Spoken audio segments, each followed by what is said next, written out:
All right, we're here. What's going on, everybody? Happy Friday to you. Welcome to Hear Me Out. Hello, everyone.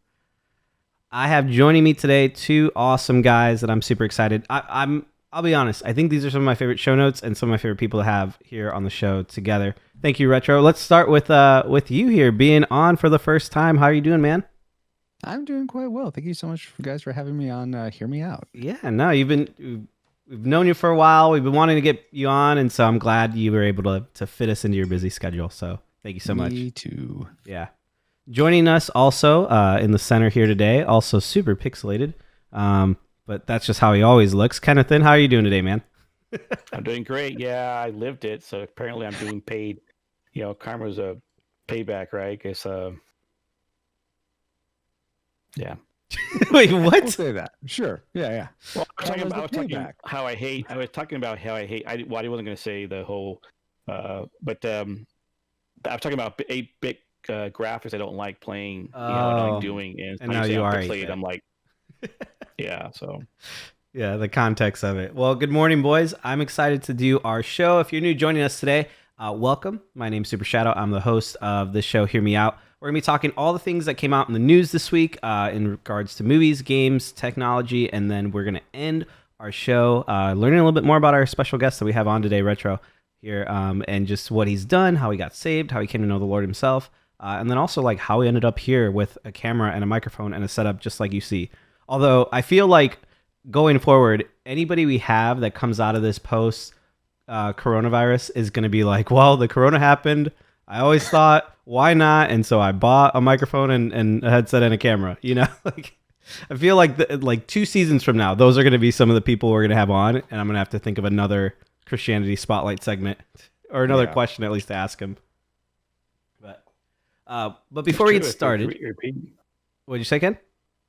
Yeah, especially for repeat people. You're right. Yeah. Mm-hmm.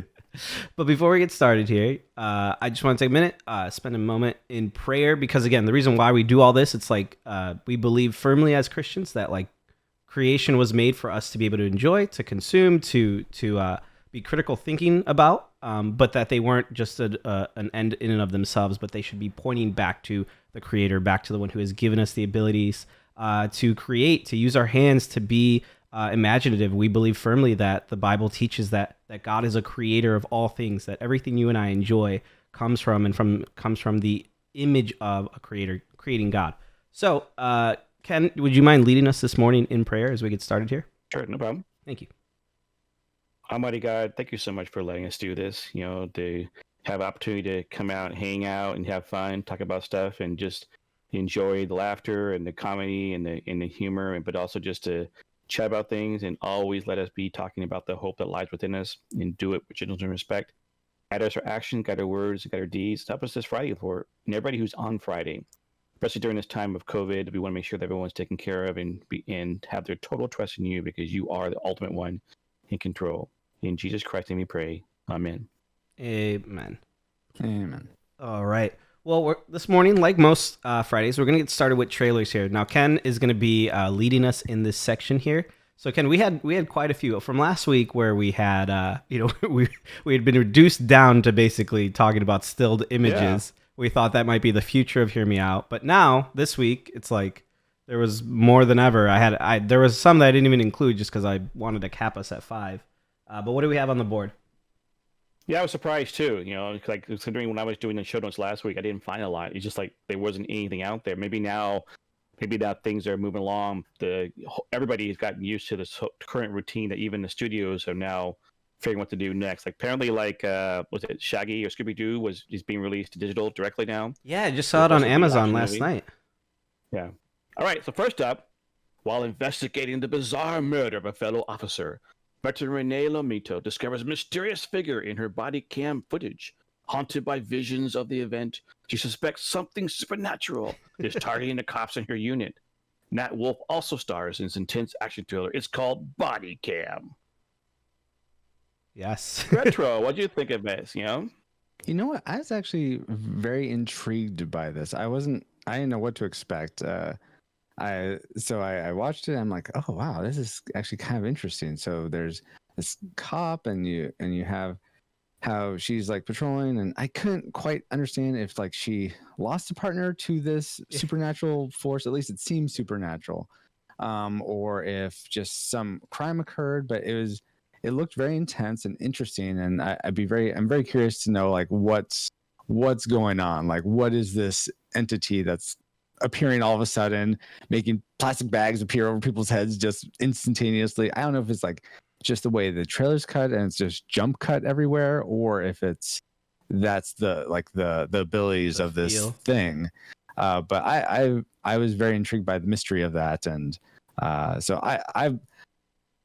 I'm actually like, oh wow, I don't like that it has grisly imagery as part of the R rating. That's can be a bit too much for me. Yeah, it was just like over the top, and it's not over the top in a cartoony type of way. Like sometimes it's like, oh my gosh, they're just going for utter ridiculousness with the blood and stuff. But if it's meant to be like grisly in a realistic way, that can be a bit too much for me. But the premise is certainly interesting to me of body cam.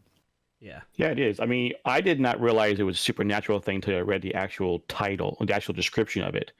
Because I wasn't getting that. But I was like, okay, well, body cam type thing. But I didn't.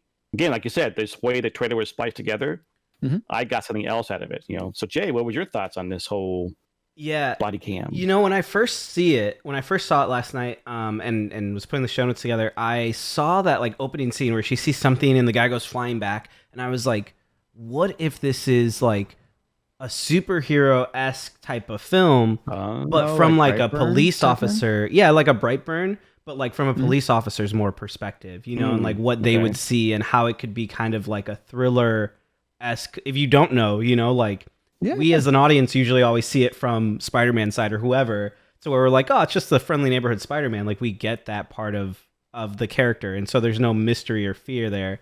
But if it was like a superhero that was trying to be ominous, you know, like taking down bad guys, whatever, I could see how that could be like really, really good. So that drew me in initially of like, oh, it's like a super powered person, you know, like that's doing all this. And then it seems more like it's like Ken said, I read the description of it. It kept going, and I was like, oh wait, no, I don't think it's actually like a superhero thriller. I think it's more of like a supernatural type of thing, which let me down a little bit. But I'm still curious of like what it is.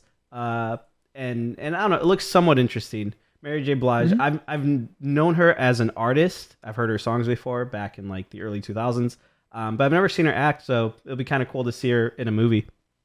Yeah. But, Ken, what did you think about this? So this will be coming out digital on May 19th, so you know, not too far away.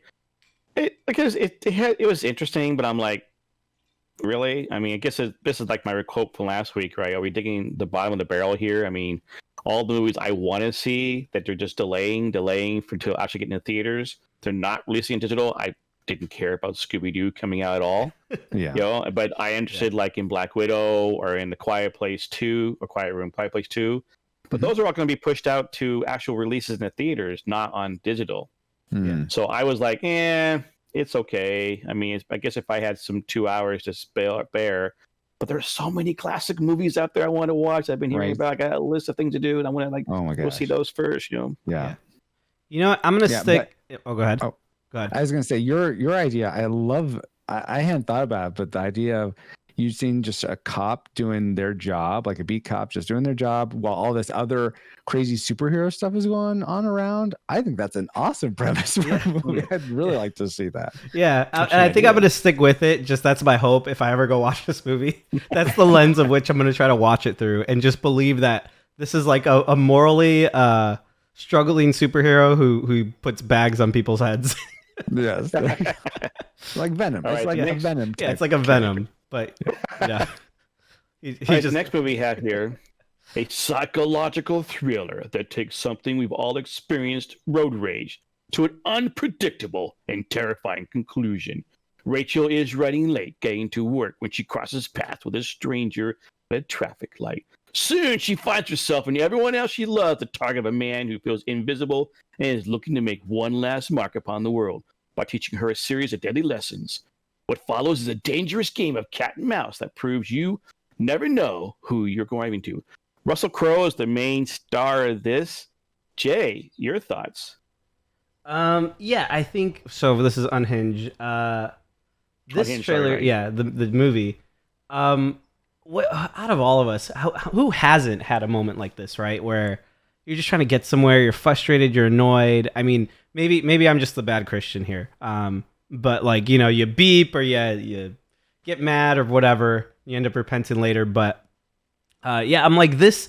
It's funny because it looks like a good movie, and it's Russell Crowe, right? I think is who the driver is that Right. has the road rage. Yep. I'm like, yeah, he's not Russell going to be Crowe. singing any Les Mis. I don't think while he's like, I'm like, okay, it seems like the trailer just kind of ramps up and ramps up and ramps up. Where I'm like, okay, he's just being creepy. He's just trying to like teach her a lesson, and then by the end, you get to like he's running over cop cars with 18 wheelers, and I'm like, all right, this just like what super extreme road rage here, Right. But what do you guys think about this? Well, Retro, we'll go Well, to I you. was thinking. Or go ahead, Ken. When I, wait, okay, I'm the one leading this. Okay, so Yeah. I know I'm doing okay. So I mean, for me, I watched the trailer. Russell Crowe first got me right. I'm watching it, going, "That looks interesting. Looks interesting." The whole trailer looks fine, interesting. But you're right. The one thing that got me at the very end of the trailer clip, it showed this cop car spins around, whew, and the cop's like, "Whew," and then all of a sudden the semi truck just goes woof right over him. Like, oh crap! Oh crap! It's like so. Retro, what were your thoughts on this trailer?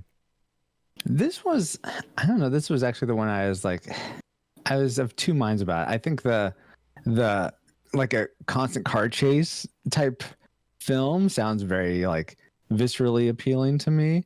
I mean, I like car chases. That's a cool thing. But I don't know. Something about it just seemed like too like this guy to become unhinged. I mean, I guess that makes sense, but it just seemed too. So for one, it seemed too much like the premise to is the '80s movie Falling Down with Michael Douglas, where he's stuck in traffic and snaps, and then he just goes killing people. He kills people at McDonald's thing because they're not serving breakfast when he gets there, like a minute passing. Like for whatever reason, that seemed to make a lot more sense. That he's done with society. He just is done. He's gonna kill whoever is in his way that isn't helping, as opposed to this one guy who's like, I have a vendetta against you who I've never met just because you've cut me off this one time. It just seemed a way too extreme, like ridiculously extreme.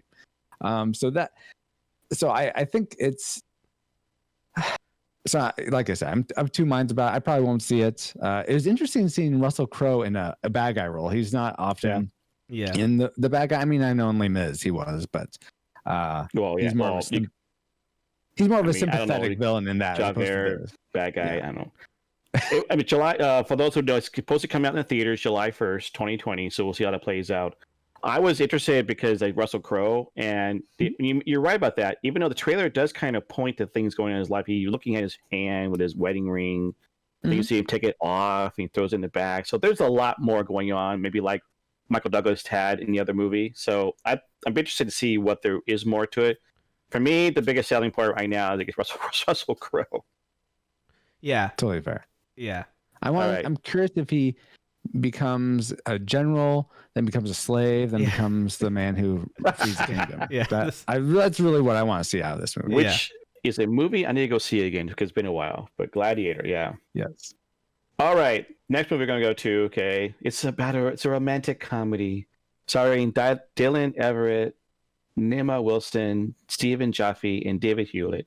It's released on May 12th. Okay, All About Who You Know is a story of Cole, an aspiring screenwriter who writes his most ambitious script to date by plotting out a rom-com relationship with the daughter of his screenwriting idol, Haley. By winning over the girl, Cole hopes to meet her legendary father, Michael Burwell, and get a leg up in showbiz. Retro, what do you thought of this one?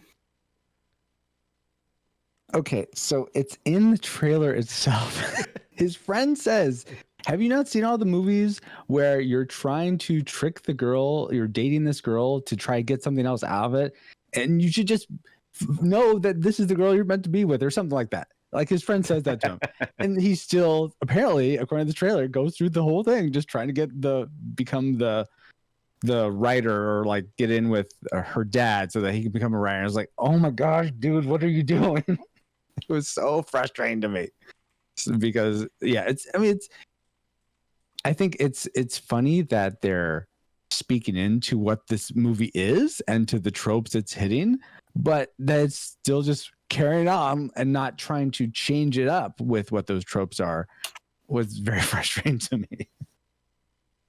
Yeah, I mean, David Hewitt, I recognize from being like Stargate type stuff, and you're right. And it's like, but it almost feels like he's being total sociopath now because he's literally is not falling in love with her. Not, he's like totally still focused on his goal, even though his friends are telling him stuff. Yeah. Jay, what are your thoughts about this movie? Oh, wait, hang on. People are saying the audio is off. Yeah, let me see. Let me try. Little was saying off by a bit. Fire says it's off. Okay, so hang on a minute. Let me see. Does that mean nobody heard Retro's wonderful... I think they could hear us. It's just like the lips aren't matching the that voices. off. We've been found out. People are dubbing us. This is These post aren't our real recorded. thoughts. Sorry. We're the Milli Vanilli of podcast. All right, everyone's gonna have to refresh in a second, so just give me 1 second here. Just refresh if it cuts out. Yes, exactly. The noodle subbed is the way to go. Yeah, subbed. All right, Jay. So, what are your thoughts on this movie? The All About Who You Know. Oh, there we go. I was wondering. I was like, why is this playing like a random trailer of Congress? Like, I guess it's just what it randomly went to after the trailer was done. Yeah. So this one, I'll admit, I'm not the target audience. I don't think of this movie, right? I don't think any of us, unless you're a diehard rom-com fan. I like my rom-coms. I like Sleepless in Seattle. I like While You Were Sleeping. Me too. I like some of the 90s rom-coms. There you go. Yeah, those. I'm 2020, I guess. I was gonna say 2010 rom-coms now. But yeah, but knowing that I am probably gonna have to watch some rom-coms with my wife, that they're probably gonna be whatever she can find on Netflix or Hulu or whatever. 9 times out of 10, this doesn't look too bad. I agree with you though. Rewind of like, yeah, it's they're acknowledging their tropes, they're self-aware. But what are they doing about that? I guess we'll have to see if they do anything different in the movie or if it's just going to be a generic, paint by numbers portion of this. Yeah. You haven't seen Hitch? Out. Hitch is like now available. You haven't seen Hitch? I have not seen Hitch. Hitch is like we won't mention what movie Jay hasn't watched yet.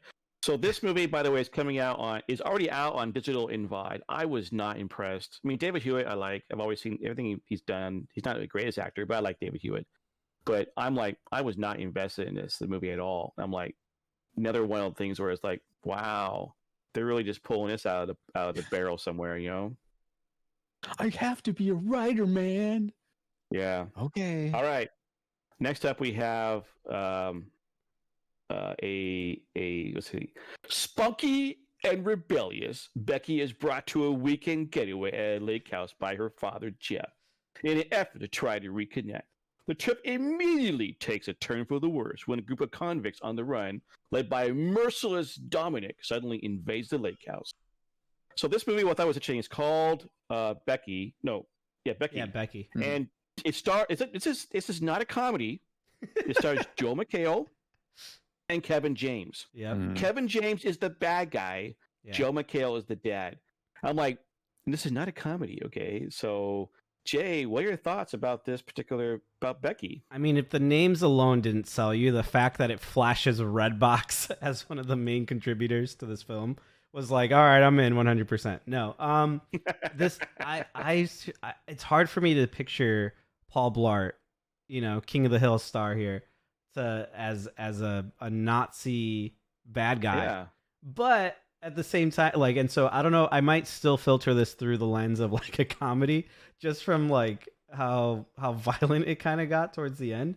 But it looks interesting. I'm curious to see how this movie plays out, and I basically wrote in the notes like a hard R Home Alone-esque movie with the parents still trapped at home. But right. Yeah, those are my kind of thoughts on it. Yeah, I saw Joe McHale. I'm like, I like Joe McHale. Okay, I've always liked Joe McHale. Even back when he was in Seattle, okay, on his local TV show, Almost Live. in Community, like I love Joe McHale, okay? And then Kevin James has always been decent. I'm like, I might just watch it for that reason only. But so Retro, what were your thoughts on Home Alone 5 to Becky? I'm pretty sure there is a Home Alone 5. That actually sounds right, yeah. But I didn't know really how to take this movie. I mean, it's interesting seeing Kevin James play against type. And I recently just got turned on to he does a bunch of like little like shorts on YouTube. I just found him too. Like, oh my gosh, he did this baseball one recently where I was like, oh my gosh, that is so great. I think my favorite's the sound guy in yes, with I Am Legend. I Am Legend, really like, that was so great. I was like, this is genius. So that's not anything having to do with Becky other than Kevin James. But I don't know. With movies like this, sometimes I'm just like, okay, bad guys, you need to cut your losses. Kevin James wants to find this key, and apparently Becky has this key, and she ran away from home or she left her parents, and that's why when Kevin James invades this home with his cohorts, Becky's not there. And I'm like, okay, it seems like Becky's doing all this damage. I'm like, dude, you have a gun. Just end it with her. Stop trying to get this key. Just be done. Stop this quest. He's a Nazi, but he has his morals, man. He's not gonna shoot a child. She has blue eyes. That's very clearly portrayed in the trailer. Becky has blue eyes and blonde hair, so she off the kill list. Can't be killed. Oh my gosh. Okay, that's so that was my take. I feel like sometimes bad guys are a bit too driven and to their detriment. Like I want a realistic bad guy that's like, yeah, I need to be more clever about this. So, but that is me. So this is supposed to be released June 5th, 2020. We'll see how that plays out again for all the people, studios, or they're going to do it online or not. But so Jay, you want to pull this out, Home Alone 5, Home Alone 10, whatever you want to call it now. Yeah. What are your thoughts on it? Yeah, I think, like I said, I think Kevin James playing against type, super interesting. I do think like the trailer gives away a lot. And I'm just going to keep filtering it if I do watch it. I don't know if I ever will. Maybe I'll forget about this thing after the show and never remember it until years down the road. But if I ever do see it because I'm bored or I'm just up really early or up really late, we're editing something and I just want to put something on in the background, I'm going to probably filter this through a Home Alone lens and just imagine it's a comedy because I think that'll just make it a lot more enjoyable for me. Maybe someday they'll have it so that we can actually create our own cuts of movies, and you could just put on under like the musical underbed is just like totally comedic, and then you could have it be like, oh yeah, this is a comedy. All I'm gonna do is speed it up by 1.5 and then add that. Yes. Benny Hill theme. Yes. Well, that's what I was thinking. Like you could cut Joe McHale's voice from Community and overlay it on this movie when he's talking. Exactly. Okay, that was our last trailer we did last week. We talked about some still shots, thinking that we weren't going to see trailers of Twilight Zone, and so now we actually have a trailer for it. Speaking of Joe McHale again and others, so obviously Jordan Peele and I forget the other person's name who reimagined Twilight Zone is season number 2. Mm-hmm. It's supposed to be coming out June 25th on CBS All Access, which means I won't be watching it. I don't have CBS All Access, but so Jay, Twilight Zone 2. I think you were excited last time. Forget now. Yeah, I still haven't seen the first season. CBS All Access, is it a paid subscription? I know eventually everything's going towards it. It is though. Yeah, so CBS All Access is. I won't be watching it though. At least not through that way, if anything. But I mean, watching the trailer, I'm like, it seems like it could be amusing. We talked about last week, I think, how it's kind of like a woke series, or at least that's what we had been hearing from people. Fire Resistant is saying that. But I mean, the trailer looks like, man, this could be really interesting. And maybe it was just that episode, or maybe it's whatever. Or maybe I am going to watch it and think it's just super woke. So it doesn't have my full attention yet. But the premises in the trailer, I think, is cut in a interesting, like intriguing way of like what's really going on here. There's so many different stories, I think, being told at once. And I think the trailer does a really good job of kind of like mixing all these different voices with different storylines together to make it feel somewhat cohesive, of like entice you in, experience this like weird world. And it got me wanting to go, okay, maybe there's something to it. And if I could watch it for free, I'd go back and rewatch the first season. I think if CBS was smart, that's a good marketing move at this point to get people hyped for season 2. But we'll see if they actually do it. I mean, to me, the only reason why I'm enticed is the fact of some of the actors and actresses there. Yeah. You know, some people I liked watching, and it's just like, and of course, I've always liked the old Twilight Zone series, and even when Spielberg did the movie, it was still entertaining, and I'm always up for a take on things. So, Retro, what are your thoughts on this? And this will have an audience for some people, but it's probably not going to be me. Well, it's season 2, so yeah. I mean, that's the thing about I haven't watched Jordan Peele's movies, even though I know Jay loves them, and that's the thing about it. It's also coming from the mind of Jordan Peele, who did those movies with regards to the to family, you know, what it's called now, Us? and the other one with the what you're talking Us, about? and then Get Out. Yeah, so Get Out, yeah. Yeah.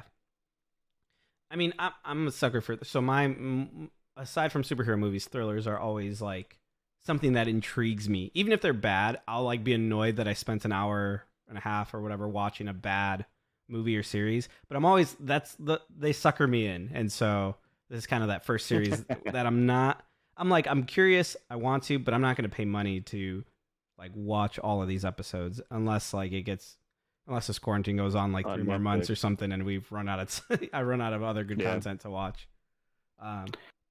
Yeah. Chat mentions Outer Limits. You're right. Outer Limits was supposed to be like another network's version of Twilight Zone. I don't think I've ever saw that as much as I saw the original Twilight Zones.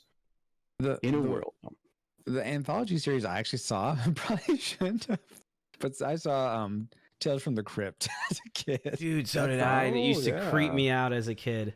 Yes, well, yes, but that held my interest. Also, Are You Afraid of the Dark on Nickelodeon? Yep, that was also an intriguing one for me. Yeah, that one was creepy. Oh yeah. I probably won't watch it now, but I enjoyed it as a kid. Yeah, I remember because I was like, oh, I watched Goosebumps, and that's not like too bad. So I tried watching Are You Afraid of the Dark? And that was like, for whatever reason, was 10 times scarier than Goosebumps ever was to me as a kid. Oh, wow. Okay. I never saw Goosebumps, so I didn't know that. Well, yeah, because I'd read all the books. I'd read most of the books as a kid, the Goosebumps books. So it was kind of cool seeing them come to life. And I don't know, they just weren't super creepy. I mean, they were kind of, but not really. But Are You Afraid of the Dark? I don't know, maybe just because I didn't know the stories, but they were pretty creepy to me. All right, we're done with trailers. Now we're going to move on to movies. It's Jay's All right. Yes, let's move on to movies, guys. So, first story of today, this week, it was kind of breaking news. I don't know if you guys have kept up with all the Johnny Depp stuff. Like, for a while, the social media and news sites were like bashing him. Real life, yeah, a little bit. Yeah, they were like grilling him, and then all this stuff came out about Amber here and how all the everything was docked and edited. And Disney actually removed him for a while from, like, they dropped him for a bit. So he wasn't playing Captain Jack Sparrow in any of the future coming up movies. Now they wanted him back, and he doesn't want to go back. So there's all this like outer real life world drama surrounding Johnny Depp and movie theaters and stuff. But he's doing all right now.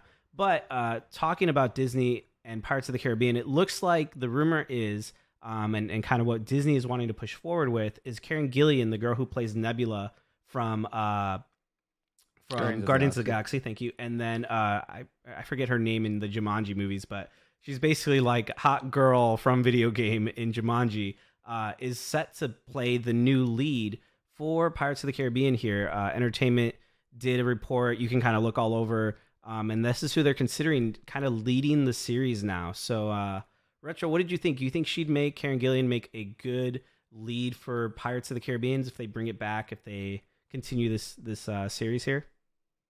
So I haven't seen any of the Pirates movies. I saw the first 3, and then I never saw any of the subsequent ones because I thought the first one was great. The second one, I hear people not really care for the second one. I thought the second one was as good, probably not better, but as good as the first one. The third one just lost me. I thought that was just all over the place. Yeah. So I lost my interest in Pirates. I think she could be a good captain of a ship or whatever. It's weird because excuse me, because I feel like Disney's trying to strike this tone of let's be realistic and also very unrealistic, because I don't know how realistic it was for captains of pirate ships to be women back in the 1500s, 1600s, whenever this was, 1400s. Yeah. So I mean, I think that's cool if they're trying to do alternate histories, and that's fine. I wouldn't mind that. I think she's a great actress. I remember seeing her in Doctor Who, and I really enjoyed her in all the different things that I've seen her in, Jumanji included, and Guardians of the Galaxy. So I have no qualms about them casting her. I don't know what they're trying to do with Pirates of the Caribbean. It seems way over the top at this point. I would say, hey, let pirates sleep. Let dead men tell no lies for a while, and then do some other property that you have that isn't a live action remake of an animated movie, because the animated movies are the better ones. Okay. Anyway, sorry. Bring it back, Francisco. So I'd say find a different property. Do some with like Flight of the Navigator wouldn't work for her because she's not a kid, but I don't know, just some other Disney property. Do something else with one of your older ones that you could reinvigorate. Like, then that's what you did with Pirates. That's what you did with some of let's see. I don't know if the Jungle Cruise is going to end up being any good, but things like that. Yeah. Just move on from Pirates. I think that needs to be. Give it a rest. I'm done. Ken, what about you? What did you think about this news here of who they're aiming for at the helm? Is she a leading woman in your mind? I was surprised by it. I hadn't really been. I've been following the Johnny Depp saga, knowing that in the end, he was the one being abused, not her. Right. Yeah. But that Disney dropped. I didn't realize Disney dropped it, but I thought they were just done with the Pirates series. Period. Yeah. But Karen, I mean, it's like, I didn't see Doctor Who. I saw her in the TV show Selfies when I first saw her, and like really impressed. And then she did the Nebula. I'm like, what? Wait, what? That's her. And then of course Jumanji. I'm like, that's why I think she's a very talented actress. I think she could do it, no matter what they do. I hope they don't take I think it's okay to have another story in the Pirates of the Caribbean world. Mm-hmm. I mean, that I think is no big deal. I just don't long you don't stomp on what was already there. Don't redo it. Don't kind of make it like, you're trying to reboot the franchise. You're just kind of like another tale in the tales of the Pirates of the Caribbean, Yeah. I think she could do it. I mean, she's shown her moxie, you could say, Yeah. And I think she could do it. I think it's interesting. So if you saw, and why would you? It was like the fifth one, but I'd gone with a friend who really enjoys the series to go see it, the newest one that came out, and Johnny Depp was back in it. Orlando Bloom's in it. Is it Keira Knightley? I think she was the main girl. Like, all three of them come back for this fifth one after not being in the third and fourth, or the fourth one. And so it wasn't horrible. It was very like Disney-esque. It didn't feel like the first one. It wasn't as like dark and kind of more grounded. It felt very like Aladdin, like animated just in real life. But that movie leaves off with a cliffhanger, where like very clearly like there's gonna be another movie, and more than likely including the cast here. So I don't know. I go back and forth. I think this could be I think she could lead a movie perfectly fine. I think she's done a great job with the roles that she's had. But I would wonder. I would rather see her do something outside, like in the world, like, but more anthology of this is in the Pirates of the Caribbean worlds, or this is like you said, like in an alternate universe or world where Jack Sparrow never lived, or he died and he left. Maybe she's his kid or something.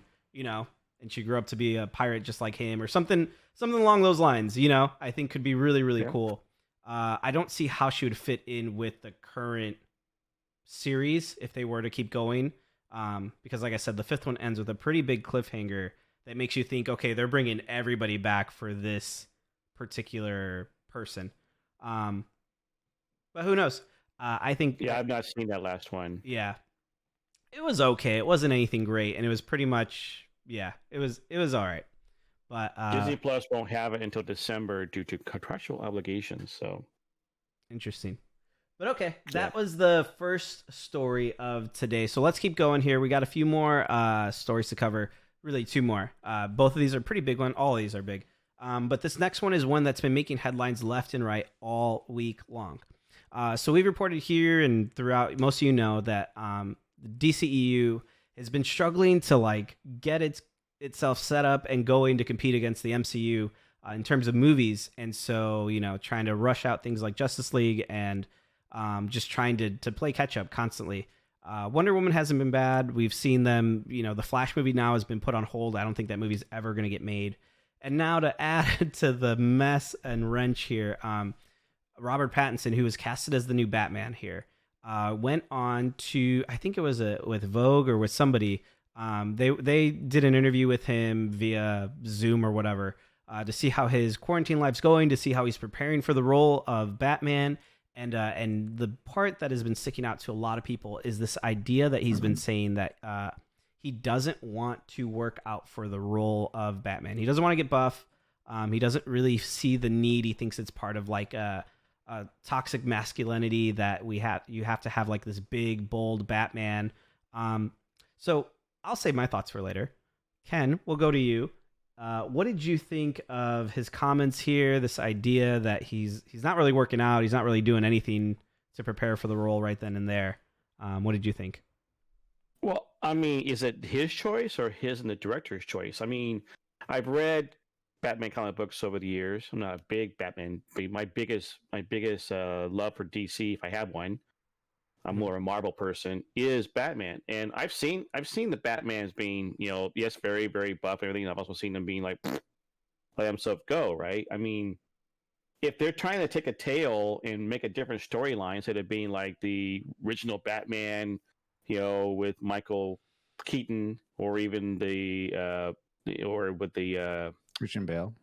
Christian Bale, thank you, right? It's like, that's fine. If you want to do another take on it, I'm like, fine. I mean, if they're trying to do it like they're trying to do something else, like somehow trying to, especially when you say, toxic masculinity and stuff, I'm like, wait a minute, what? That's okay if you want to tell a different tale. Just, I mean, I don't know why you would have to adhere to some code, because after all, we've seen that movies that don't necessarily hold it to the fan base don't do very well. I mean, people who tried to take Ghostbusters and recast it, it didn't do very well. I mean, unless DC is just one more nail in the coffin and try and say how they just don't know what to do, I don't know. It's okay if they just want to tell a story. Like Joker was fine. Okay, Yeah. It wasn't necessarily the Joker people wanted per se. It was a fine movie, but it wasn't Joker. Where's the mastermind? He just fell into this whole thing. He has this twick. That he always has laughed uncomfortably. I mean, so it's okay. Just where do you want to go? Yeah. What about you, Retro? What did you think about this? Is he onto something here that the rest of us just don't know that's going to make him the greatest Batman of all time, or is this kind of a dud and a misstep for them? Here's where I think they need to go. If they want to pursue this route, okay, then this is the type of movie you need to have. Batman, as far as I know, I'm not a Batman lore person in terms of the comic books. Yeah. But as far as I know, he's the world's greatest detective. And people in chat, I know some of you are Batman fans, could probably check my facts on that. But he's the world's greatest detective. Okay, so let's say Robert Pattinson wants to play a Batman where he doesn't get buff. He's just going to rely on his tech and his mind. Great. Do a crime thriller type Batman story where the Joker or the Riddler or someone is just like totally like doing all these twists and turns and doing something that takes the mind of the world's greatest detective to solve. And you don't need a buff body for that. And you can, get out of scrapes with your zipline guns, Right. or what have you. The issue is if you want to have a more of an action-packed Batman where he's doing like martial arts and stuff like that, I mean, the thing is, being buff isn't just for looks. I think there's it's also a psychological tell that you've been trained, that you've had years of training to be able to accomplish all these amazing feats of strength and dexterity that people that haven't worked out wouldn't be able to do. So if you want to have an action-packed Batman like Batman's of yore, then you're gonna have to work out, Robert Pattinson. If you want to have, you know what, I'm just gonna use my mind. My mind's my greatest asset, and my tech is secondary. Okay, that's fine. Then don't work out. But I better not see a bunch of action shots and action scenes in your movie, because it's not going to be believable. Yeah, exactly. Yeah, no, I totally 100% agree. And the weird thing is, you know, Ken mentioned this of like maybe that's just not the direction that they're going. Maybe he's not the one deciding this, and I don't think that's the case, because if you look and I read. I don't think it was in this article, but just overall checking on reading, he has a co-star right now who's going to be playing Catwoman, and she's in the gym, you know, every day, or her own personal gym or whatever, or the weights that they sent her from the studio, because she's getting in shape to play, you know, not a buff Catwoman, but a fit Catwoman. And I think that it's, you know, you look at Robert Pattinson, it's not that he's like this overweight fat guy who we're not going to believe could be Batman, but he's very like scrawny and just not, you know. And so if they go that route, I think you said it right, Retro. There's a couple things that need to be done. I think one, establishing where, you know, this is, you know, again, same. I'm not like a connoisseur when it comes to Batman and his timeline, but like if he's more the detective Batman, I think that could be really cool. I think that's something we don't see enough in most Batman movies, that actual detective side, even though every single iteration and every time they make one, I feel like they say they're really going to make Batman the more detective, and then you just see him using Bing for 5 minutes, you know, to look up Superman history and how it relates to Clark Kent. But it'd be really cool to see a more movie, if that was going to go that route, that is like that. Or, you know, I like what some of chat's saying here of like, what if he is Batman Beyond? You know, what if he's playing more of the Terry character? But even Terry was like still pretty buff and fit. Yeah, and totally. And yeah, I just think it says something about the character of like, not just that it's vanity muscles, but it's someone who has been proven to be able to have endurance, have perseverance, and be able to go the distance. The Batman's greatest strength is that he's not a superhero. He's not a Wonder Woman or a Superman, you know, like, but he's on that superhero level because he's trained himself in the assets he does have of his mind and his body to be able to keep up with them in some way. So yeah, it's a little disappointing. It's a little disheartening to hear. That's like, man, why did you take this project knowing that this is going to be the role that you have, knowing somewhat of the expectations, and not that every fan expectation needs to always be met, but like, it's kind of a spit in the face to fans already, right? Like nobody's looking at this as like, this is a great thing. Robert Pattinson, you're awesome. Although every news article I find is like, wow, he's so woke. This is so brave, you know, like, but that they're not they are somewhat fans. Like, I mean, not say they're not fans, right? But I mean, you know, it's fine if he's trying to be like more real, so to speak, like us, right? But he's Robert Pattinson. He's already got things that far exceed us as normal human beings. Okay, yeah, you know, the sparkle. Anyway, so I mean, even if he doesn't work out, he's still going to look like he's in shape. He just won't have the muscles won't be there, like, oh, they're rippling abs, right? The dude is still going to look fine. Okay, I mean, he's still not something we're going to be able to to aspire to. We'll never be like him, you know. But here's the go ahead. Go ahead. I was going to say, and having read that article, I think somewhere in it, I'm not sure if this is the person who wrote it, or if this was Robert Pattinson saying this, but something about, you know, we don't want men to feel like this is the thing that they have to be in order to be strong or whatever. I'm like, I mean, maybe this is just me. I like seeing the guys in movies like buff and like they can take that hill. I mean, I was thinking, man, I love seeing all the six packs in the 300 and nothing in like, not in an erotic type of way or anything, just like that pure strength that it's going to hold this position. There's just something really like that I gravitate to. And I think that's really awesome to see. And I have my flab. I'm not like Mr. Because now I want to go be like that. I mean, I would like to be healthy, but I don't, it's not like oh man, I can never have my 6-pack abs. Yeah. Yeah.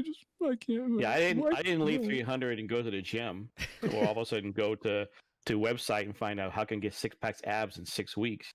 Yeah. Exactly. But So, I think you're right, and that's what I was going to kind of say, or to Retro's point, is that I think that it's not a coincidence that the DC heroes are modeled after like Greek gods. That they're exactly. they're these mythos creatures that are meant to be these aspiring, symbols of hope, love, cleverness, like all of these things that we should be aspiring to. And so if we see a scrawny Robert Pattinson on the screen, that doesn't exactly inspire me to go like, oh, like, at least for people our age, we're a little bit more grounded and we're like, okay, that might not be the reality. But for younger people, that might be like, oh, that's going to be what motivates me to want to go lose those 10 extra pounds that I have that I shouldn't have, that make me unhealthy, or get in better shape or whatever, So I don't think that anybody's going into a Batman movie going, man, you know what would really fix the DCEU is if they were just more grounded in the way that they looked. I don't think anybody's asking for that. We want our characters to be grounded in their dialogue, grounded in their reasoning and in their thinking, to make them more relatable that way. I don't think anyone's asking for them to be relatable in the way that they look, Otherwise, we wouldn't have the Wonder Woman that we have. We wouldn't have the, Aquaman that we have. And it just, I don't know. I don't see how a scrawny Robert Pattinson fits into that line of like those people, And we're not watching a documentary. This is a movie. This is made up. We're not. I mean, do people expect? Oh, if Robert Pattinson looks like that, or Chris Hemsworth looks like that as Thor, he must look like that all the time. Man, if only I had a personal trainer all the time. No, he doesn't look like that all the time. It's just for this moment, for this story. I mean, even people. I mean, think of. I'm a big Arnold Schwarzenegger fan. In his prime, he looked great probably most of the time. But I mean, you get old. You age, you lose your physique, and it just happens, and that's okay. We're mortal, and that's fine. It doesn't mean that we can't have these things to aspire to at any age. I mean, I think it's ridiculous to expect movies to be completely real in those ways. And I just think it shows a lack of of care. Like I said, I think it's really spitting in the fans' face as well as in the studio's face of like, yeah, I know you guys are paying me to be like the best Batman I could possibly be, but I really don't feel like it. And he can't blame that he's busy with other things, because what are any of us doing right now? We're all quarantined, locked up in home. And like he mentions that he's like maintaining his diet of whatever, oatmeal with like peppers or whatever he's been eating. But it's like, okay, dieting alone is not going to get you the type of physique or muscle mass that I'm sure the studio's expecting, that most Batman fans are expecting. And so I think it's just, it's disheartening and discouraging for the movie itself. And I'm sure the studio can't be happy with his comments on this unless they are really set on making, a Detective S Batman, which again, I would be very interested to see a Detective esque Batman, because that really hasn't been done. I don't think that's going to happen though. I'd be very surprised. I think from what we heard from the Matt Reeves like script that they had going around for what this next Batman movie was going to be, is it was supposed to be, in some ways, I'll give it this credit, there was supposed to be a bigger focus, I mean, but they always say that on the detective side, like I said, and then there was also supposed to be this like I think along that it was like a detective arc in Arkham Asylum, kind of like how the video games are set up, where he's just going deeper and deeper into the cells and into different parts of the prison. And so I think that could be really, really cool. And he ends up teaming up with Catwoman to take on all these people that he's put away in the past. But again, if we see a scrawny version of him, like, we're not going to believe that he put Bane in Arkham, So, yeah. All right, we could ramble on this all day. We'll keep going for the sake of everything else right now. This last news is Kate Blanchett. You guys know her from a number of different things. For superhero fans, one of her biggest things that she played was in Thor Ragnarok. She played Thor's sister. What's her name? I don't remember. Sorry. She was basically Death. I can't think of her name right now. But anyways, you guys know who I'm talking about. Big horns. Hela. Thank you so much. So if you guys didn't know, Borderlands is going to be, they're writing the script right now. They're trying to get everything set up and ready to go. I think most of the script is already made. And so they began casting already for a Borderlands movie. And they are aiming at Cate Blanchett to play Lilith, one of the main characters from the game. So hearing this news, are you guys excited about Borderlands? Are you excited about this casting? Ken, we'll start with you. Well, the one thing about Thor Ragnarok is I had to look at the credits after the end of the movie. I saw it in the theater. In the theater, I was looking at the credits going, wait, that was Cate Blanchett? I did not know it was her, okay? I mean, I was just, didn't recognize her, which means it's awesome, I thought, She's pretty good about adapting different roles, and doing things. So I wasn't really sure that I remembered. I think I did remember them saying they were doing a movie. I didn't realize the pedigree behind it. Like Eli Roth is directing it, and now, Cate Blanchett. It makes it have a possibility of being a good movie, because a lot of movies that are adapted from video games don't always do well. Right. So, I mean, yeah, I'm excited about seeing it because it actually makes it a little more worthy of a movie that might be decent. Then again, I mean, when they did the Mario, one, it had what's his name playing Mario, that and movie. he was a good actor. I liked him. That had a good pedigree, but I'm interested. I'm interested, definitely. Yeah. Retro, what about you? What do you think? Are you? Bob Hopkins, thank you. Yeah. I'm not. I've never played Borderlands. I think it looks kind of cool, but I'm not. I think Cate Blanchett will do a good job in whatever she does. So I'm fairly ambivalent about this one. Gotcha. All good. Yeah. So my history is with the series is I haven't played through all of them, but I started with Borderlands 2, got into that, know who the character Lilith is, and Lilith seems to be like one of the most renowned characters out of the series that everybody loves and really admires. So I think she would do a really great job, like chat's saying, like she's one of the best actresses of all time. I don't think it ever hurts to add really good talent onto a movie that you're going to be making. And so, yeah, historically, video game movies haven't done the greatest job in the world. But I didn't include it in the notes today. But this week marks the 1-year anniversary of Detective Pikachu, which I still hold as a pretty good movie. Ken, for whatever reason, hated it. He thought it was horrible. It was okay, but I can't believe that was the one thing you mentioned about a 1-year anniversary. Okay. Yeah, well, the thing I wanted to note about it, we have Retro on, so 8-Bit Gaming came to my mind. We're talking about gaming movies. It came back to me. Is that they never announced a sequel for it either? Like, not yet. Oh, you're right. It's been a year now. Universe, possibly. You're right. Good point. I'm really hoping that they do, but maybe. I know I don't know what the plans are at this point, given the virus, but I know that I think the plan is to open a whole Nintendo Land at Universal Studios Florida. So maybe they're waiting for that to materialize more, so they can connect back a movie or can figure out how they can have some synergy there. Yeah. But that is surprising that there hasn't been a sequel announced for it. Yeah, nothing announced yet. And I remember back, I don't know if this was back in season 2, Ken, or in season 1, that when the movie first came out, we kind of talked about it. And I think it was me and Matt who kept going back and forth, or maybe it was, but we came up with like a whole good marketing idea. I'm like, why don't they just make movies based similar to like how the games were, and have like two different cuts come out, call it Red and Blue, and like have a few different Pokemon that are CGI'd in for, or have an extra scene or two, and like just have a double theatrical release that people could go twice to the theater, see the same movie with like a deleted scene in it for each one, and make it reminiscent of the games. Same ending, same whatever, but anyways, that's like total sidetrack to this. I think she's going to do a great job. I think, like when you look at who Lilith is, the character, if you Google her, it's very reminiscent of who Hela was, kind of like same type of like ton of makeup. And I think she sold Thor Ragnarok, like her as the villain. I think helped to make that movie as great as it was, and helped Thor really turn around that whole series. And I think she'd be a great centerpiece for Borderlands as well. So I think, again, knowing the curse of video game movies, I think this is on the right track, at least so far, to be a successful movie. But that's going to wrap it up for me on movie news. So Ken, we'll go back to you. What do we have in the world of gaming news? All right. So you have me down for your games. I'll do it. Okay. So last week, because I have the next one is tech.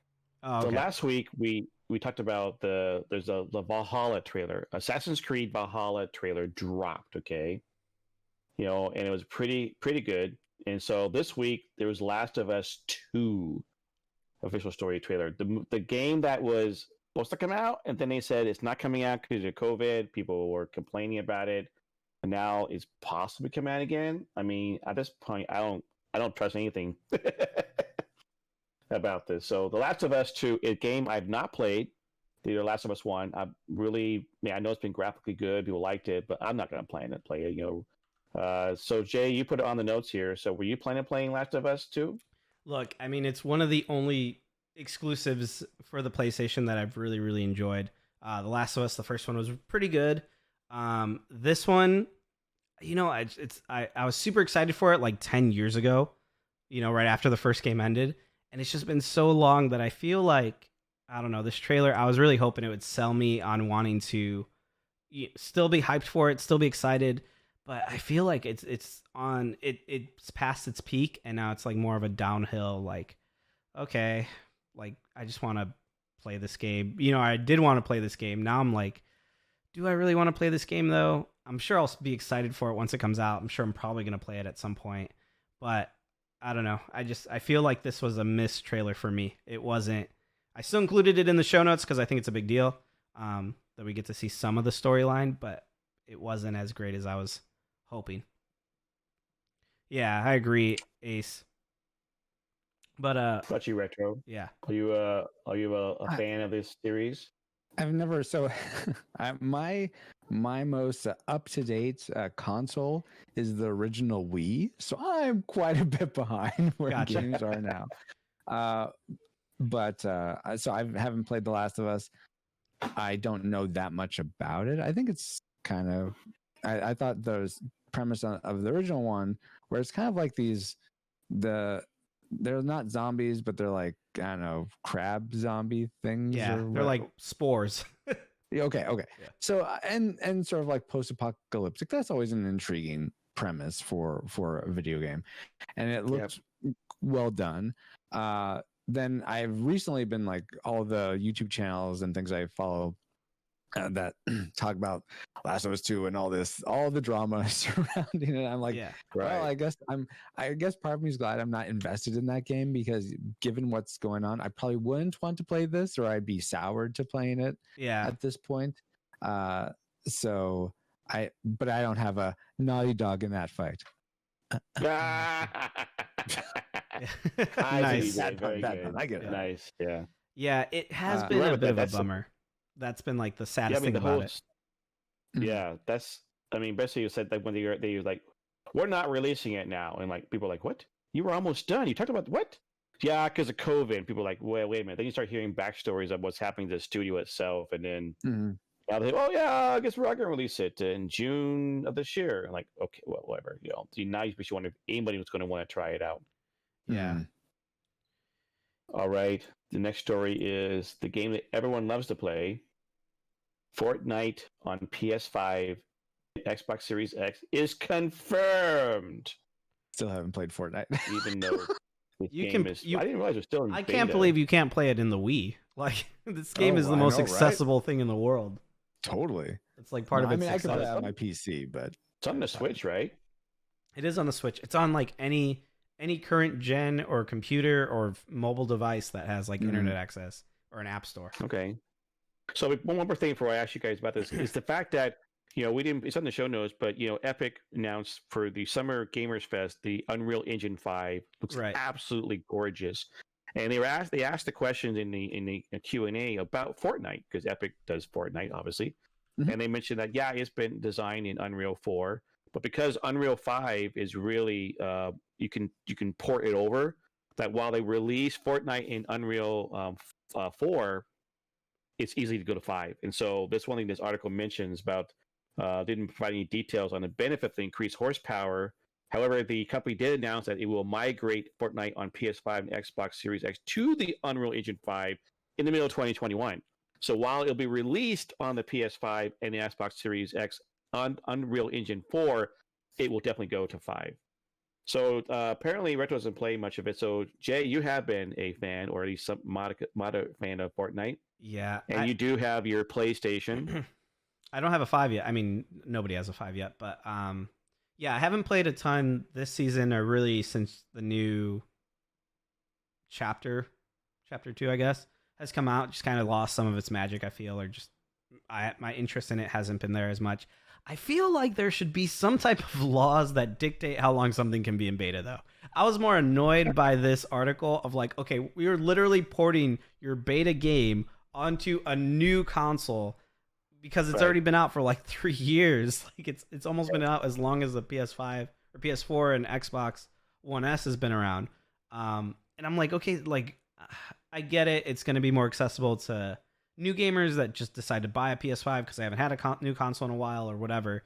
But I feel like there's this weird, how are they going to continue to build the game, but also make it, they've made it very clear it's going to be accessible to the older systems without the older systems in some way really holding it back. Like, I don't see how Fortnite's going to be a draw for new consoles to add anything new in it, you know? So it's just a weird, it's like a weird piece of news for me. Like, I don't understand what the drive, I don't see anyone going, oh, I could play Fortnite on my PS5. Let me go and buy one right now, because it's the same thing you're going to get on 4, and it's the same thing you could do on your PC.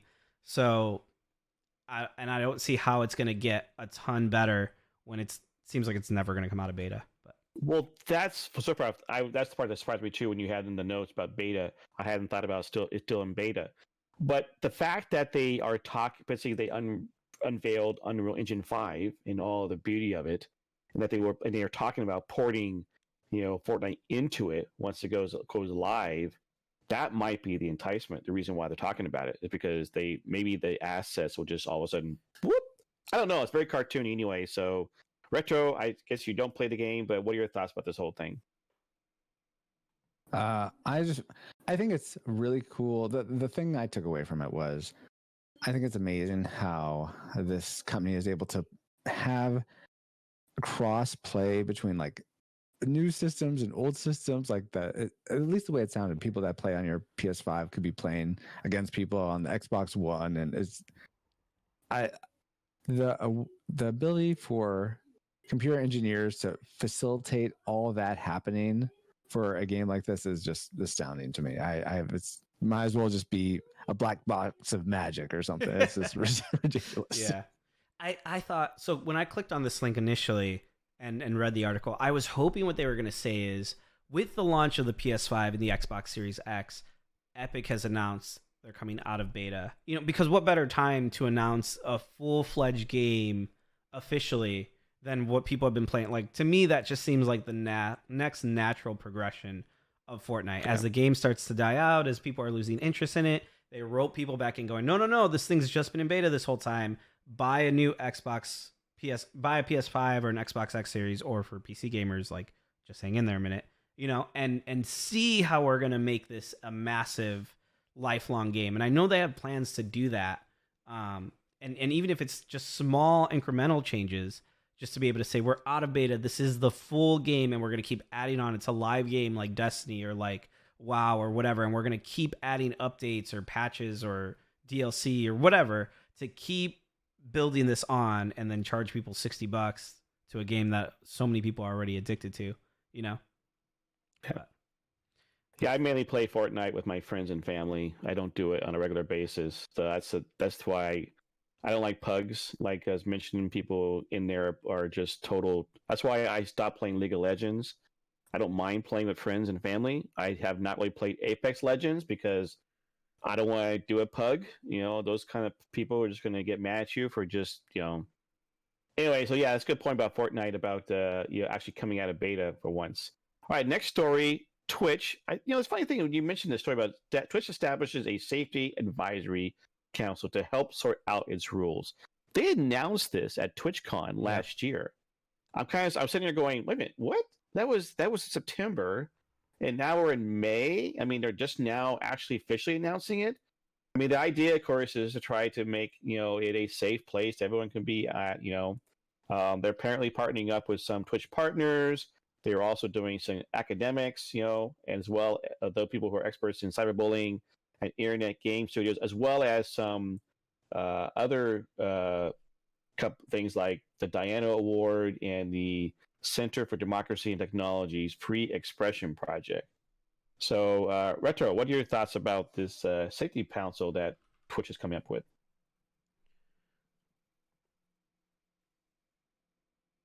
I mean,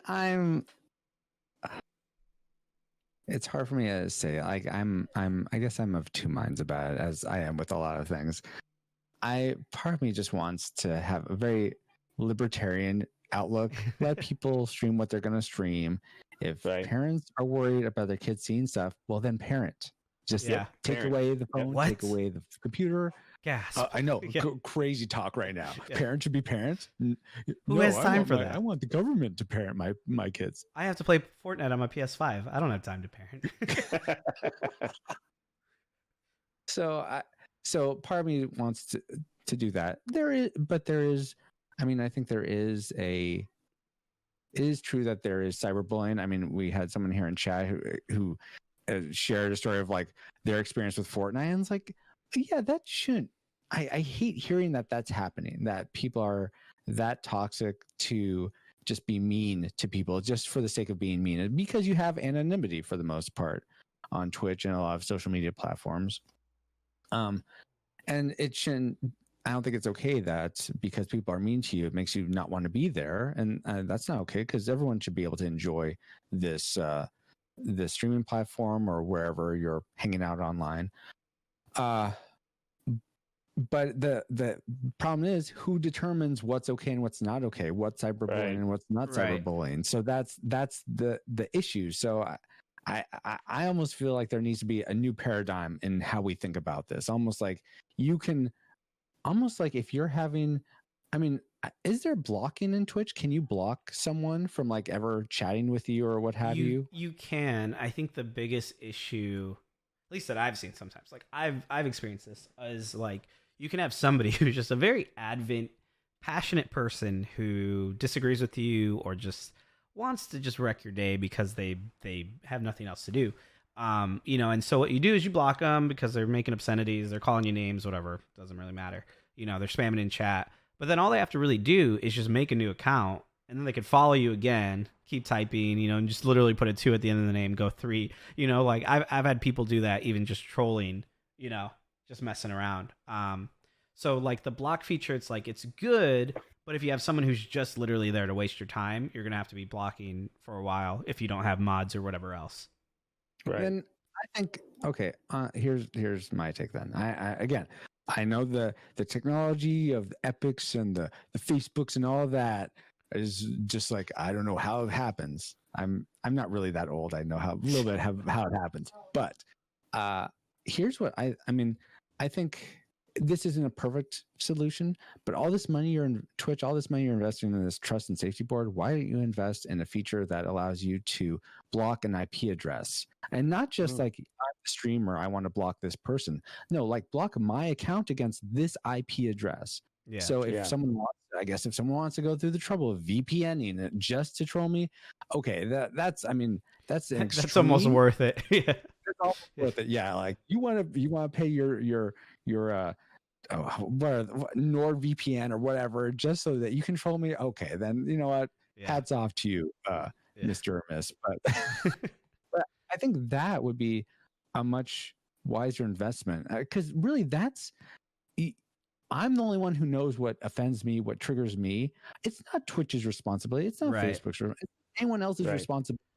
So let me have the responsibility of who I need to block, and give me the tools like blocking an IP address, which is, even if my math could be wrong, but I think if some 6-year-old wants to troll me and makes a ton of accounts just to do it, they're only coming from one IP address, unless again they have a VPN. So just if you allow me to block an IP address from interacting with me, then I think that would solve so much of the issue. And I think you hit on. Oh, go ahead, Ken. I was gonna say I agree with the idea, because I mean, we want people to be somewhat protected, but who chooses what to protect, And like I said, parents should parent. I mean, my kids disagree with the fact that I said when you're up till 18, that I should be able to read your emails and your privacy stuff. They disagree with me. I say, fine. When you become a parent, talk to me then.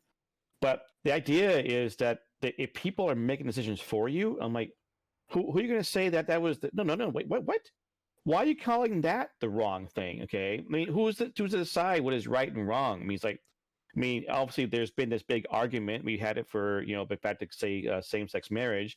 Like, why do you guys define what is marriage? Like, well, the Bible says this. Well, why do you get to define it for us? I'm like, all right, in a libertarian society, you can have your own little, your marriage. Okay, so that's fine. Just don't call it a biblical marriage. It's fine too. But so they argued against us about defining what is the term, and now we're having this safety and accountability board. You're seeing it on Twitter, Facebook, Google, and it's like, well, who's going to decide this now? Yeah. That's my biggest concern. So Jay, sorry, what are you gonna say? I think it was along those lines of, I think that's why it's been so slow to begin with. Like, you're right. We heard about this at TwitchCon back in September of 2019, and here we are in 2020, almost full circle back in September. And we're just finding out a little bit more about who's on this advisory board making it. If you go and if you read the article, there are streamers. They said on the streamer side, the group is comprised of Twitch partners who have been using the site full time for years. They brought on, and they list a couple of these people, Cup of Noodle. I'll be honest, I've never once watched any of these people before. I have no idea who they are, but apparently they're distinct personalities on the platform, and who have, So am I. Yeah, that's true, Ken. You are a distinct personality. Who are experts in cyberbullying and internet/game studies, whatever that's supposed to mean. I think, but here's what I was getting at is I think it is a fine line to toe of, because they are deciding and claiming what is defined as bullying, what is defined as, intolerable. Everything we see in today's society loves to be inclusive unless it's like something they disagree with. Then we see that, okay, no. Even though you're not doing it in a hostile way just because you have a different thought of opinion, it's wrong. You can't have those thoughts, and it's unfortunate. And that's part of the reason why I wanted to include this in our, discussion today of what does this mean for us as believers, as people who are, unabashedly Christians. Not that we, do it in a way that's discriminatory, but we are honest with what the biblical truth is. I had someone in my chat the other day, ask, is it wrong that I like men as a man? I'm like, if you're asking me from a biblical perspective, what does the Bible have to say about homosexuality? I can tell you and talk to you about that. Doesn't mean you're not welcome to hang out here and ask more questions. Doesn't mean you're, not loved here. I'm still going to say God loves you. God cares about you. But I'm going to be honest with you and tell you the truth of what the Bible says. And would that be considered then, bullying? Would that be when I haven't gone out of my way, when I am literally just streaming and someone asks me a question about my personal beliefs and views? Would that be considered bullying then, because I'm not catering to a belief that I don't hold to or have, And so I think it toes a fine line. And I think that's the issue when people like Twitch or Facebook get into the political game of okay, we are going to be the deciding factor, because then you're no longer existing to be just a platform for all. Because if you're a platform for all to enjoy and be an entertainment site, great, then be that thing. But if you're also going to, you get into a whole different business when you're just trying to regulate all things to all people. Right, and that's the thing about out there in society. We've seen it with regards to a cake baker in Colorado, florist in Washington, that they can't allow the people to have their own opinion. Okay, that's not they don't serve the other communities. They don't use their artistic talent for other communities, and that's where it's like the whole Twitch thing, especially if we come from a Christian point of view. That's very, for us, can be a stepping stone. They're like, well, we don't like you because why? A good example is Samaritan's Purse, does a wonderful job of doing disaster release all over the world. And they were asked to come to New York City in Central Park to put up a little tent hospital to help with some of the overflow of the hospitals. And people were like, oh my gosh, you can't let these people in here because they don't believe in same-sex marriage. Well, why is that? Because they're Christian. But they don't not help people. They help everyone. Okay, the whole idea of Chick-fil-A was giving money to Salvation Army. You can't do that. They're a Christian religion. And Salvation Army is saying you do know that a good portion of people we support are people who are not Christian, including the gay community. So what? So that's the whole blanket thing. Is you can't do that. You can't eat Chick-fil-A or go to Hobby Lobby because they're Christian. I'm like, well, what? But they don't discriminate. Yeah, but That's my biggest fear in regards to these safety councils, that we as Christians will be arbitrarily slapped because you're a Christian. Yeah. You believe the Bible, right? Yeah. So you're intolerant. So we're going to ban you.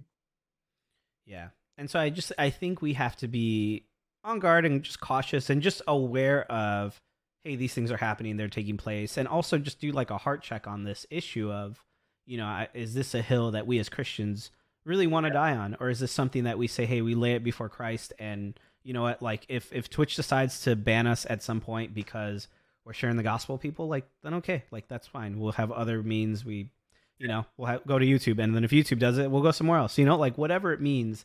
I think we have to be careful on how we present ourselves to not give more reason than not for Twitch or anybody else to go see that's why you can't trust those Christians, or I think we need to keep Christ at the forefront of this and model his sacrificial life in all of this. And again, this might be totally blown out of proportion. This might just be like, hey, they're not even looking at that. But I do think that comes into discussion totally when we're talking about bullying or cyberbullying or anything like that.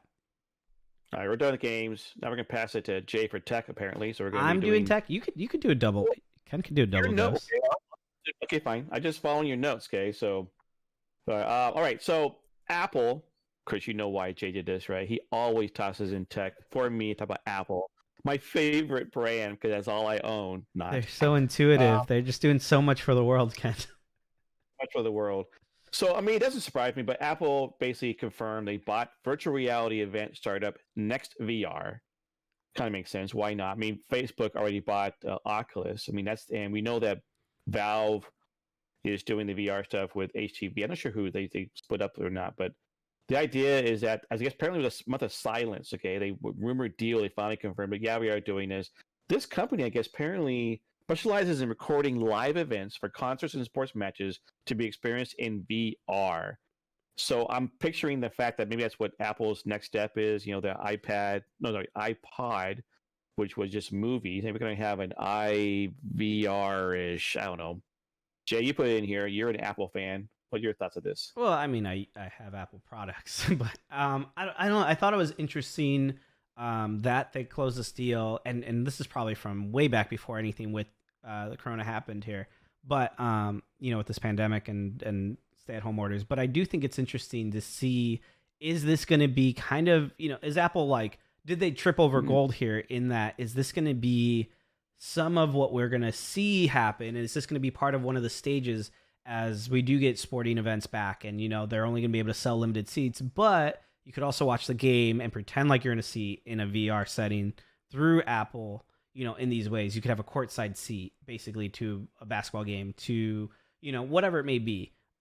Is this going to play a big role in those next few steps as stadiums begin to open? Or maybe it's just literally they're going to play games in an empty stadium, at first, and one of the best ways to watch will be this way. Who knows? Maybe it might take off. It might be a really good idea. And this might be what opens up a lot more people who would just think, oh, I'm just going to watch it on TV. If they have a way, or they have somebody who does have virtual reality VR setup to be able to experience this. I think it could be a cool idea, though. Yeah, Major League Baseball has been talking about relaunching in July with a half a season, 80-plus games instead of the original 160. And the idea that the stadiums might be empty, and depending upon social gathering orders from every state, you may be playing at the practice fields, but no fans. So you're right. So Francisco, well, Retro, what are your thoughts about this whole VR thing? Call me either. But I actually think that, what you saying, I didn't think about this earlier, but Ken, you saying how maybe this would put it on your iPod or whatever. Actually, I think that this might be a step in them getting their Apple TVs to be VR ready. Yeah. Since sporting events, you want to watch that on your TV. So to make it so that there's, I don't know, ports or some sort of a wireless capability to get your Apple VR headset so you can watch live sporting events on your Apple TV, I think that's definitely a direction they want to go. Especially if, like you guys are saying, if you can't have a packed auditorium, where is sporting arena? Sure. Go sports ball. I don't know what any and all of those things work.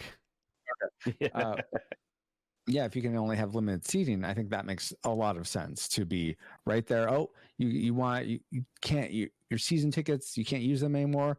Well, you know what? Turn in your season tickets to Apple, and we'll use that toward the price of this Apple VR and your Apple TV setup, and you can enjoy all the sports you want.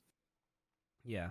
Yeah, I didn't realize that Jay pointed a very good point. I hadn't thought about the proximity, or it's like a month or so ago they did this deal, and now that we're coming out, we were getting not quite. We're coming out of this whole thing. The world is going to be different in how we're going to be interacting. People are finding that they can be productive. Another article I read was that apparently they've only noticed the reduction in productivity. People working from home was 1%, which is negligible.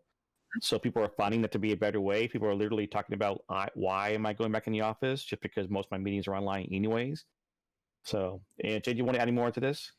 I mean, that's just kind of my main thought is I think it might play a semi-pivotal role looking forward. I think it's going to be able to dip into a lot of fandoms, you know, both sports related as well as like concerts. And, you know, if you're a diehard fan of whoever, One Republic, and you're like, I want to see them, or I want to have a backstage experience. And we already have that technology already in most of our phones to be able to like see a video that has a 360 view, and you could just turn with your phone and you can see different parts of the room, you know, like, and so if Apple utilizes that technology and makes it proprietary to, you know, an iPad, to your MacBook, to whatever, you know, or allows it third party through their Apple TV stuff, like, I do think that's going to be a big opportunity and goldmine for them in these months to come, depending on how quickly they get this all out.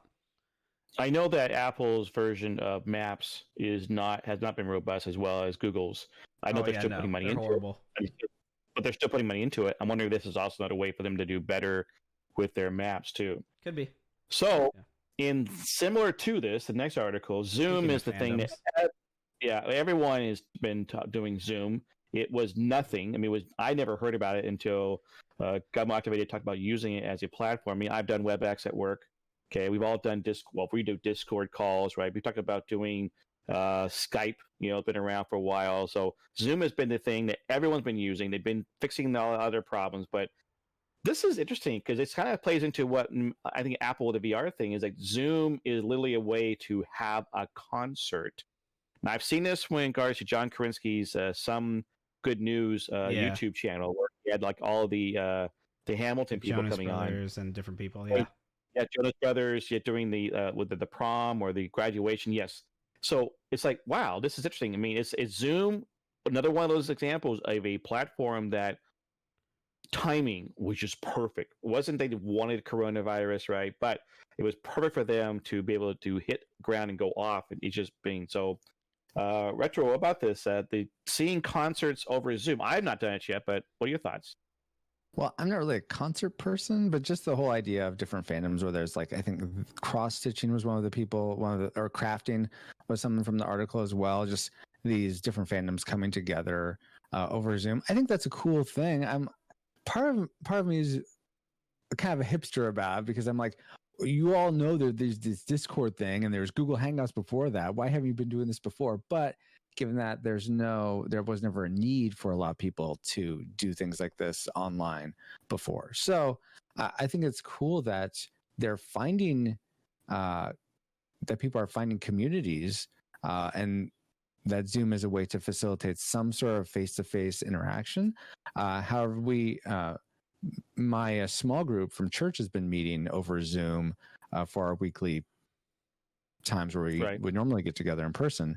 And I think for some people like my wife or people that are very relational, I don't think Zoom doesn't cut it. It's like there's something about being in a room with someone else face to face. You can see all their body language.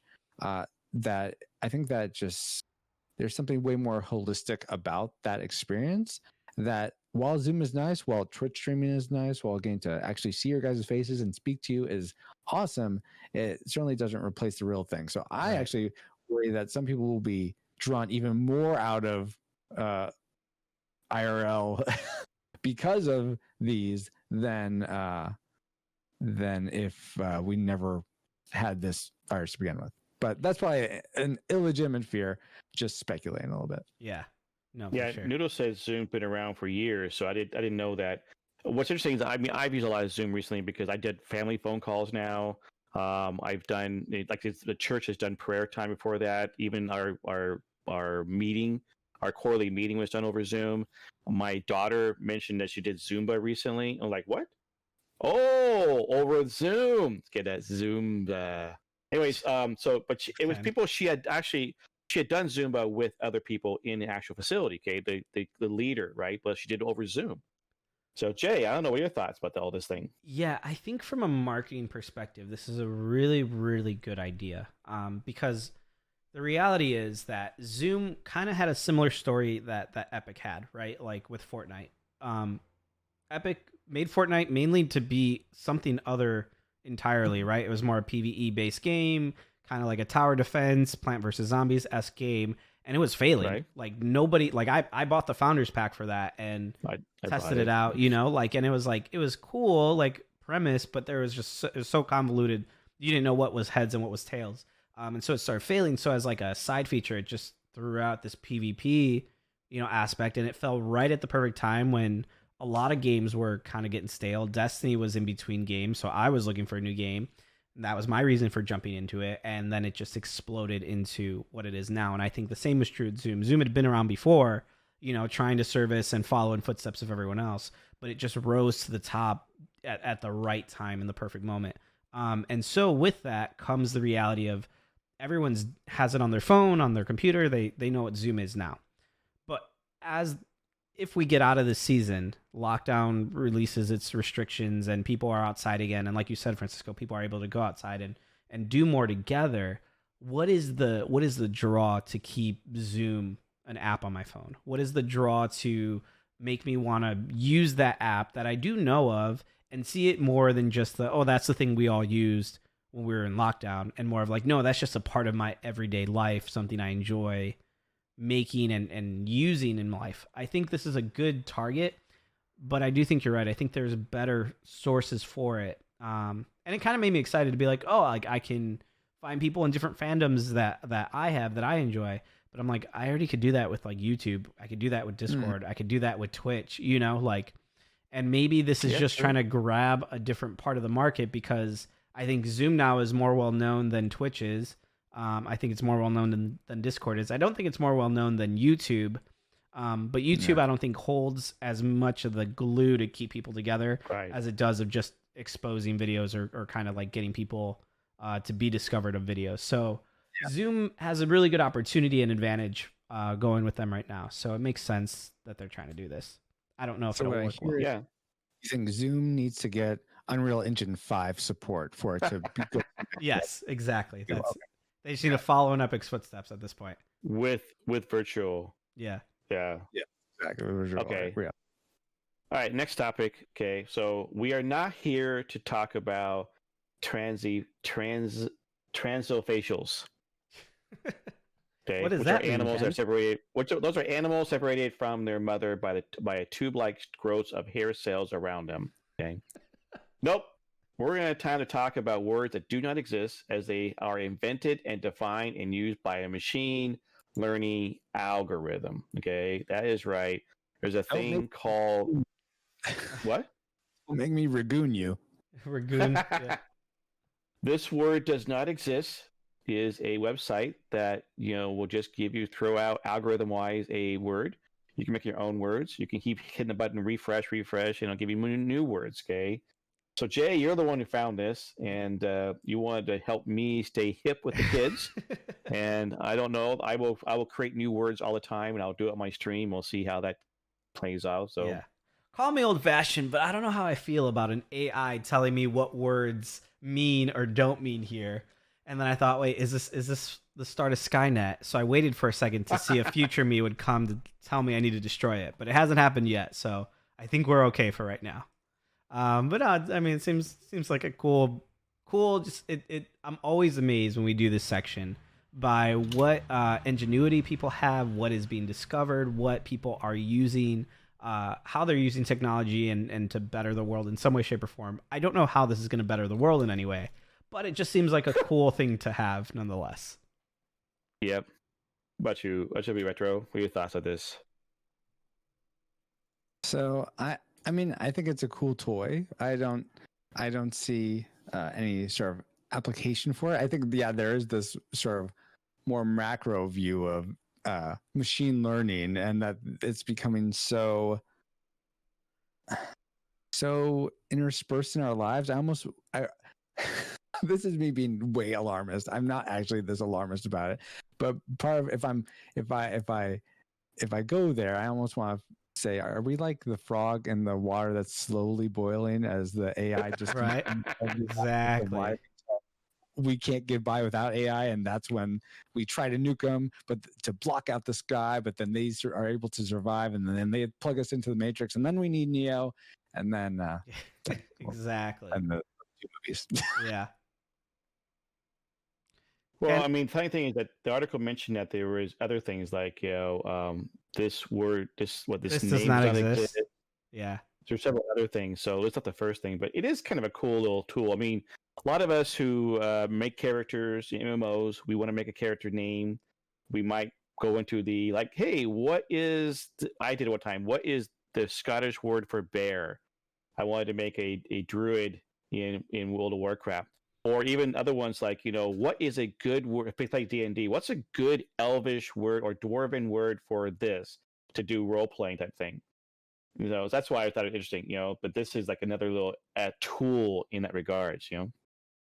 Yeah, I didn't think about it as to be used in that regard, that you could use it not necessarily to form a whole language like Tolkien did, because I don't think any of these are really related. But yeah, if you just want sort of a something that sounds like it could be a word for like a spell or a weapon or something, that's a good for it, yeah. I'm mainly just Yeah, going to you- use this to cheat with words with friends. or when this is done, when I go back to playing regular Scrabble with friends on game night, I'm gonna pull up this site all the time. just lay down my tiles, however, and then type it into this site and be like, "Yep, see, it's a word." All right, so that's it for our tech. That was kind of fun. So we'll pass off to Jay for our final segment. Right. So, as always, guys, we kind of end this show with our last segment of Christianity. This week, as our co-star coming on is Retro Rewind Podcast, RRP. Every time I think of your name, I think of, is it the Beastie Boys? You down with RRP? Yeah, you know me. You down with RRP? Yeah, that's comes to my mind. I'm vaguely familiar with that song. I'm not a huge Beastie Boys fan. Neither am I, but I know that song and that beat, and I think of your name with that song all the time. But awesome. But yeah, we like to end talking in Christianity when we have a guest on. That hurts my ears. Sorry, got fuzz. And you would think, like, why would anybody want me as a worship leader? It's because I have amazing beats like that. But we're gonna do our spotlight. What'd you say? You play guitar also. Yeah, I do. My guitar is that's remarkable. So I can't. I played trumpet in high school band, but guitar is cool. Yeah, I'll be doing a lot more worship stuff as I'm taking over worship now as well at my church. So starting next in 2 weeks, depending on what I do with my travel stuff. But anyways, so we like to do a segment in our Christianity called Spotlight. It's where we take a moment to zoom in on our guest here and really just ask them two main questions and give them the freedom to go wherever they want with it. One is how they came into personal faith and relationship with God. Again, all our guests that we bring on here are fellow Christians because we're looking at all the news of the week through a Christian lens. So it'd be kind of interesting to not have a Christian. And maybe for a special episode, we might bring one that isn't. But mainly, also, yeah, all of our guests are Christian. Secondly, how they got on this platform, how they got on Twitch or whatever, Mixer, whatever site they're on. Retro is here on Twitch as well. But how they got into it, because I always find it interesting on like where their names come from. And everyone kind of has a story on like my cousin introduced me to Twitch, my family member did, whatever it may be. So I just love hearing that. And this is honestly my favorite part of this whole show is just having this time to get to know people like Retro, who's been around, and has watched the show, and I've been in his streams, and it's just been around the community, but we never have a full great moment to just sit and do this. And so I hope this blesses you guys. I hope you guys, of all of these things, pay attention the most to this, because I do think there's something in it that's part of Retro's testimony and life that God has for us in this. So Retro, take it away. Like I said, if you want to start with that first question of just what's your life story? What's your testimony here? Okay. So, and I'm going to do my best. Sometimes I can go long and give way too much backstory. That's so I fine. will We're giving you like a pretty good amount of time. We're giving you like a half hour. So, so you have the show typically I goes need to 10. 5 hours. So no, Yeah. buckle up. Lord of the Rings coming at you. Yeah. Extended edition. Exactly. Which So, he hasn't seen, by the way. I haven't. I have. No, Jay. I haven't. Oh! I'm like, That was probably I said that he hasn't seen yet. So. search my name. I've seen all the extended editions. That's okay, Jay. We forgive you. Thank you. You can still be a brother in Christ. Thank you. Hello. So yeah, you guys have heard Jay and can call me Retro mainly. My name is Francisco. Also, I go by either.